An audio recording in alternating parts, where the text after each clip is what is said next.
Bienvenido a Creepy Stan. El día de hoy tenemos un video por demás interesante, un compendio de historias de terror, un mix de relatos de historias que no se parecen entre sí, pero que vaya que son escalofriantes.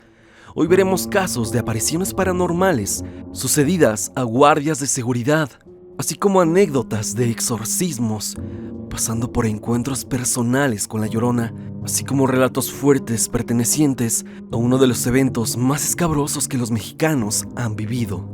Así que quédate, ya que el video del día de hoy viene de verdad fuerte. Sin más, pasemos con estas temibles historias. Eli Gutiérrez nos cuenta una historia por demás extraña que respecta al 2 de octubre del lejano año 1968.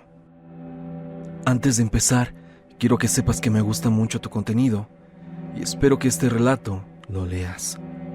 Esto le sucedió a una conocida de mi mamá, lo cual lo contaré en primera persona para que se entienda mejor.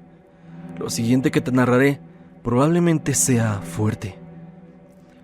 Cuando yo iba a la secundaria, teníamos unos compañeros bastante raros, ya que no convivían con nadie, y como se imaginarán, les hacían bullying. Después de un tiempo yo también padecí del bullying, lo cual era una situación muy difícil en ese entonces. Ellos fueron los que me hablaron y me dijeron que me fuera con ellos, y así los otros ya no me molestarían. Y así fue, me empecé a juntar con estos tipos, y yo les hacía preguntas como el por qué son así, tan solitarios. Para esto estaba por finalizar el mes de septiembre, y uno de ellos nos decía que se venía un día feo, y el otro le dijo que si era por el 2 de octubre, y el primer chico dijo que no, que en serio se venía un día feo. Un recuerdo amargo, algo así dijo.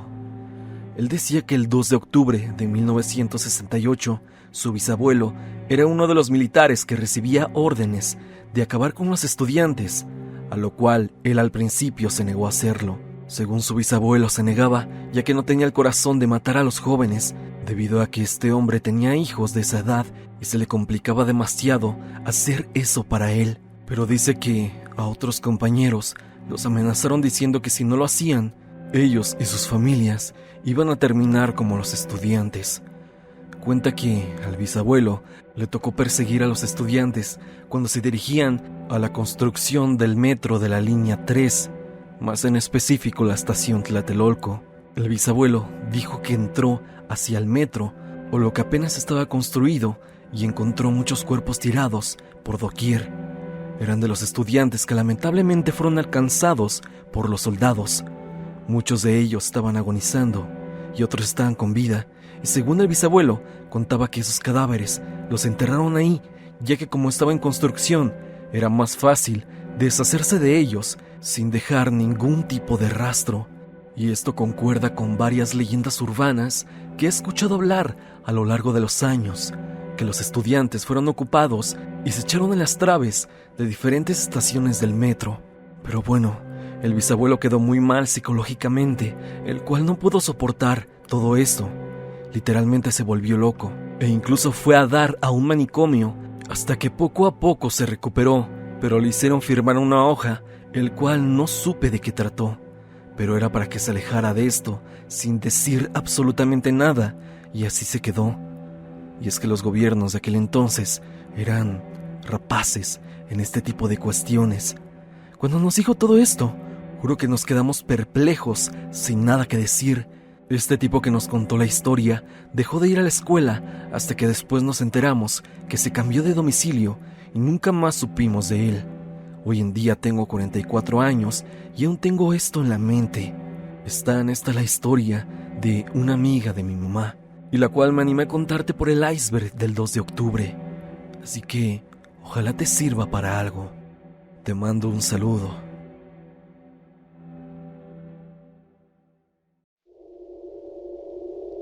Mónica Muñoz nos cuenta su historia. Hola Stan, espero que estés bien. Mi hermana y yo somos seguidoras de tu canal desde hace ya bastante tiempo y me llamó mucho la atención el video que subiste hace poco de La Llorona. La historia que te quiero compartir no me pasó directamente a mí, te cuento. Toda mi familia vive en Chiapas, así que apenas una semana atrás nos contaron de la desaparición de un señor que se llamaba Santiago.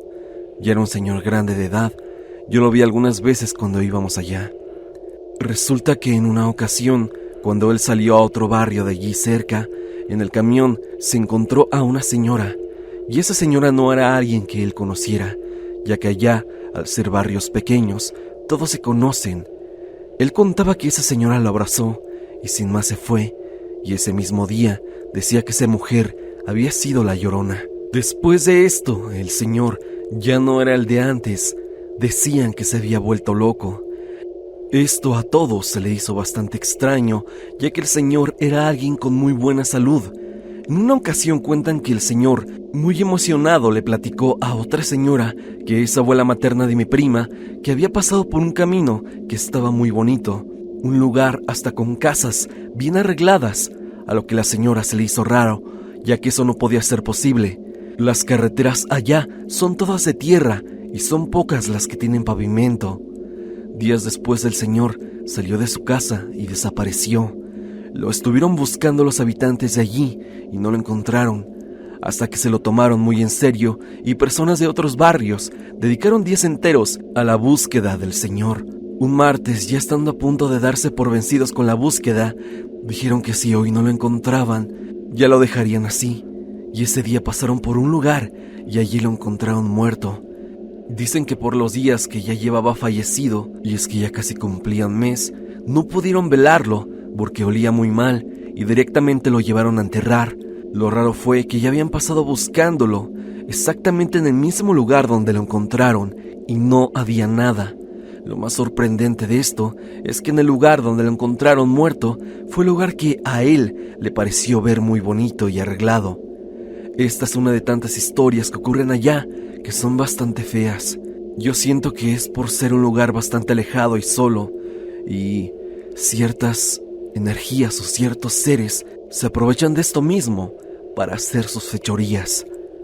Yo tengo una hipótesis sobre qué le pasó al señor. Creo que él fue tal vez encontrado por alguna entidad maligna que lo volvió loco o lo afectó de una manera irreversible, y puede que esta entidad haya sido responsable del fallecimiento del señor, incluso de manera directa, y me refiero, Stan, a que esa cosa quizá se lo llevó y lo dejó tirado lejos.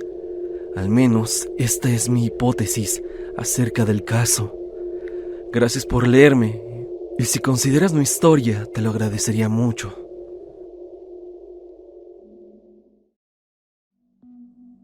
Sebastián Rodríguez nos cuenta: Stan, estaba viendo un video tuyo acerca de figuras religiosas y me motivé a contarte mi anécdota. Verás, yo vivo en Cuernavaca, Morelos. Yo siempre me acerqué a la iglesia por mi abuelita, ya que me gustaba acompañarla. Ella ya no está con nosotros, pero yo seguí en la iglesia, hice mi comunión. Aunque como te digo, ya no está, siempre me acerqué a la iglesia y acudía a una cercana donde yo vivo. Siempre me llamó la atención un Cristo. A mi temprana edad no le tenía miedo ni nada por el estilo. Me gustaba ir más a Semana Santa, por cómo era decorada la iglesia y sobre todo por las festividades que hacen ahí. El ambiente de verdad era muy bonito, pero pasó algo que me hizo ver las cosas diferente. Y es que en cierto momento, cuando yo entraba a la iglesia a orar, veía al Cristo que movía los labios, como si también estuviera orando. No importaba si estuviera solo o con gente, yo veía que movía sus labios y no quería comentarle a nadie, porque sabía que no me iban a creer. Pero un día se lo comenté a mi mamá, pues me empezó a dar miedo, y ella me dijo que ella veía normal al Cristo, pero yo claramente veía cómo estaba moviendo sus labios susurrando. Pasaron los días, me acostumbré a lo que pasaba, pero algo que me heló la sangre fue un sueño. Soñé que estaba en la iglesia y era idéntica a la de la realidad. Sus calles y todo eran totalmente las mismas, pero todo estaba oscuro, como de noche. Y yo por algún motivo estaba ahí, y simplemente de todas las casas y de todo el alumbrado público, la iglesia era lo único que tenía luz. Entré a esta y de la nada veía al Cristo y poco a poco se empezaba a mover. Bajó la cabeza y de la nada las demás figuras religiosas se movían, bajaban de las bases al suelo Incluso los que estaban en lugares altos se caían y no se rompían. De repente, mientras yo estaba dentro, se cerraron de golpe las puertas de la iglesia y se escuchaban risas mientras todo el ambiente se hacía más oscuro. Yo corría y de la nada desperté con sudor y de golpe. Desde ahí me alejé, pasaba por la iglesia y me daba una sensación rara, como si me estuvieran observando. Solo voy cuando se requiere, cuando alguien fallece o por motivos de Semana Santa, pero me sigue dando esa sensación de incomodidad. Aquí, amigos, me gustaría hacer un comentario objetivo acerca de la presente experiencia. Y es que, de todas las experiencias extrañas que respectan a figuras religiosas moviéndose, siempre pasa algo extraño. Y es que esas manifestaciones alejan a los creyentes de su propia fe. Provoca que ya no asistan a la iglesia o simplemente dejen de creer. Algo que parece planeado por alguna entidad maligna que quiere separar a las personas del bien o de su fe. Esto con intenciones para nada buenas. Pero ya queda a tu criterio qué pensar sobre esto.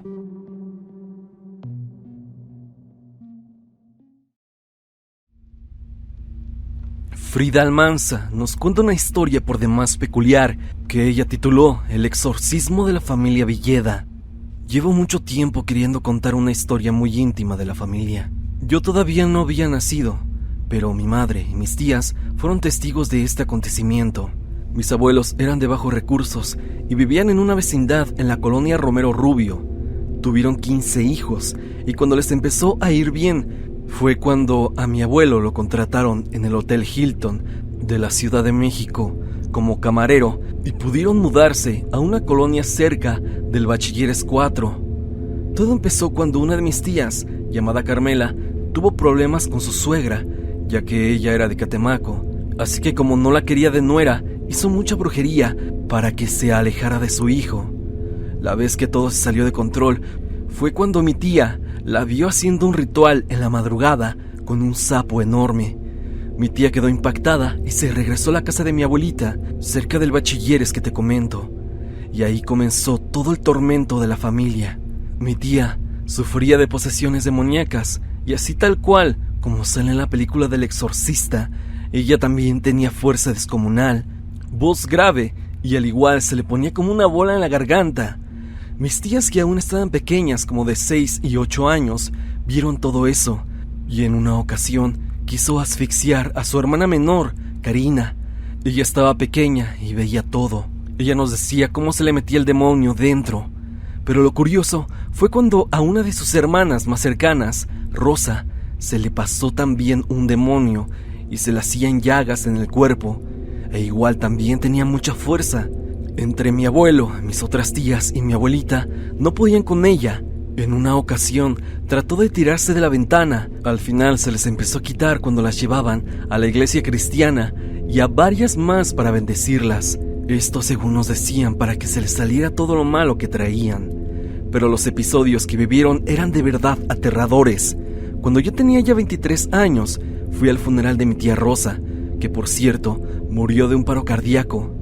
Yo en ese entonces estaba embarazada y mis familiares me dijeron que no entrara al panteón, que podía acarrear malas vibras. Total, que solo entré cuando la velaron y debo decir que se sentía raro el ambiente. Todo iba normal hasta que oímos gritos y salimos a ver quién era. Y mi tía Carmela, la que también tuvo posesión, estaba tirada en el piso, debajo del ataúd, gritando, y sus ojos se le llenaron como de sangre y sacaba espuma de la boca. Se veía en serio muy impresionante. Tenía la voz gruesa. Me dio mucho miedo. Yo no creía tanto la historia de los exorcismos. Se me hacía muy exagerado hasta que lo vi en ese momento. Mi esposo me sacó de ahí porque me quedé en shock. Solo miraba cómo se retorcía en el piso. Mis tías que presenciaron eso se pusieron muy nerviosas y casi empezaban a llorar. Esto por pensar y recordar todo lo que habían vivido de chicas. Dicen que el alma de mi tía Rosa quería llevarse a su hermana. La verdad, no sabremos nunca por qué. Solo a ellas les pasó eso. Aunque bueno, tengo la teoría también que algo dentro de la tía Rosa jamás se fue. Pero no sé, estoy especulando solamente. Y bueno, te comparto esta historia aunque yo no la viví tal cual. Mis tías y mi mamá la juran como real cada que la cuentan y ellas se ponen nerviosas solamente de recordarlo. Aquí tengo que decir un punto importante, y es que en la habitación donde pasó todo eso de las posesiones se siguen manifestando cosas. No tal cual algo fuerte, pero son sutiles y en ocasiones bastante persistentes. Eso es todo lo que tengo que decirte, Stan. Te mando un gran saludo y espero que sigas mejorando.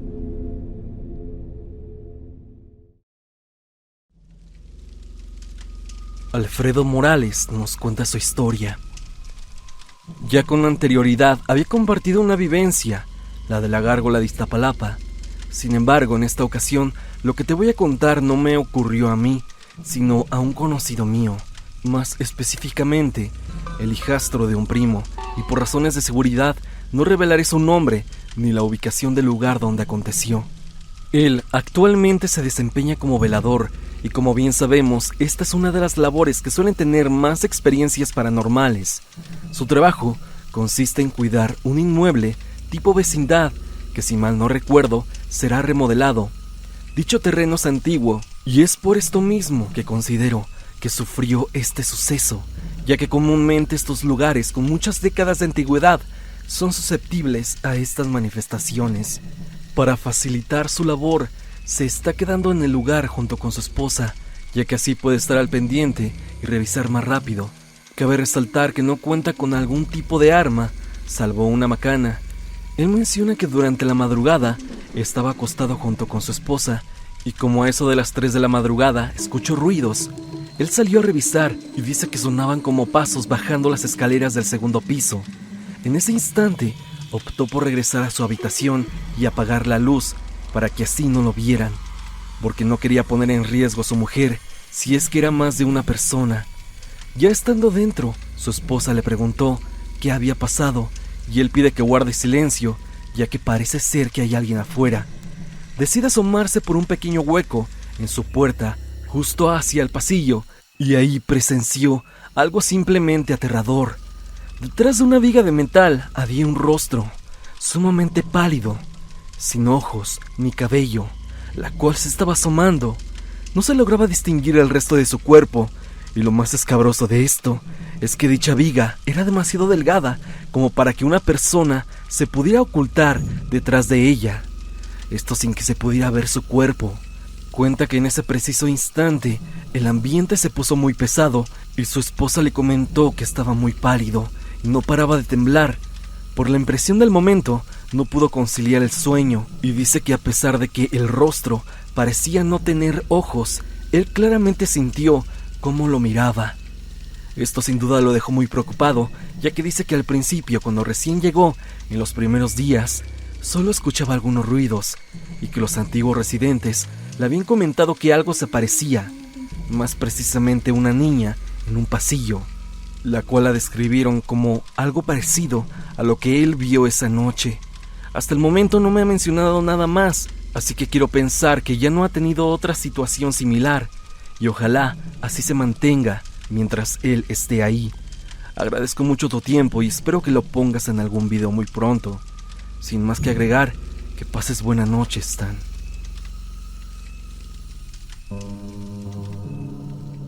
Hasta aquí el video del día de hoy. Espero que te haya gustado. Ya has escuchado algunas historias de la audiencia, historias que se relacionan con exorcismos, apariciones a guardias de seguridad y supuestos encuentros con la Llorona. Es aquí donde te pregunto, ¿tú tienes alguna historia paranormal? Si así lo es, no lo dudes y envíamela a evidencia.tristan@gmail.com, o bien únete al grupo de Facebook y comparte tu experiencia con toda la comunidad.